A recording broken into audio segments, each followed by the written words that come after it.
ఇవాళ తెలంగాణలో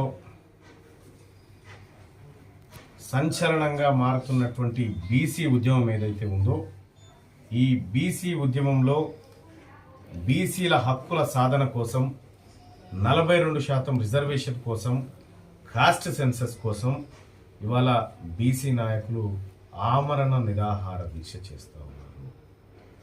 అంటే ఎలాంటి ఆహారం తీసుకోకుండా చనిపోవడానికి కూడా సిద్ధపడి ఇవాళ నిరాహార దీక్ష చేస్తూ ఉన్నారు.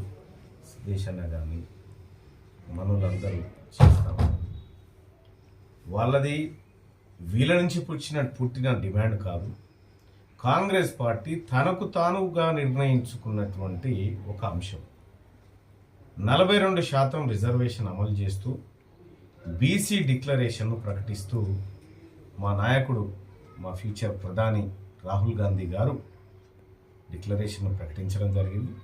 ఆ డిక్లరేషన్ అమలు కోసం ఇవాళ శీఘ్రంగా అమలును పూర్తి చేసి బీసీల వాటా బీసీలకు దక్కే విధంగా త్వరగా ప్రభుత్వం చర్యలు తీసుకోవాలని ఆమరణ నిరాహార దీక్ష చేస్తూ ఉన్నారు సంజీవ్ గాంధీ వీళ్ళంతా. కానీ అయితే నేను ప్రభుత్వాన్ని రిక్వెస్ట్ చేస్తూ ఉన్నా, ఇది మనం చెప్పిన మాటే, మనం ఇచ్చిన మాటే.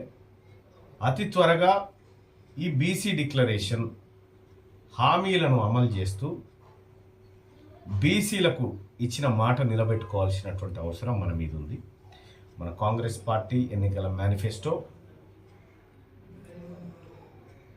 ఆ మేనిఫెస్టోలో అధికారంలోకి వచ్చిన 6 నెలలలోపే కులగణన చేసి 42% రిజర్వేషన్ను బీసీలకు అందిస్తామని చెప్పడం జరిగింది. సో ఇది రాహుల్ గాంధీ గారి మాట. కాబట్టి ఈ మాటను నిలబెట్టుకోవాల్సినటువంటి అవసరాన్ని కాంగ్రెస్ పార్టీ కూడా గుర్తిస్తూ ఉంది. అలాగే నేను ఇతర పార్టీల నాయకులకు కూడా చెప్తా ఉన్నా, ఇటు బీఆర్ఎస్ పార్టీ, అటు Bharatiya Janata party, including left parties, ఈ 42% అంశం పైన, కాస్ట్ సెన్సస్ పైన మీ ఒపీనియన్ ఏంది చెప్పండి. మీరు మాకేంది అని తప్పించుకుంటారు.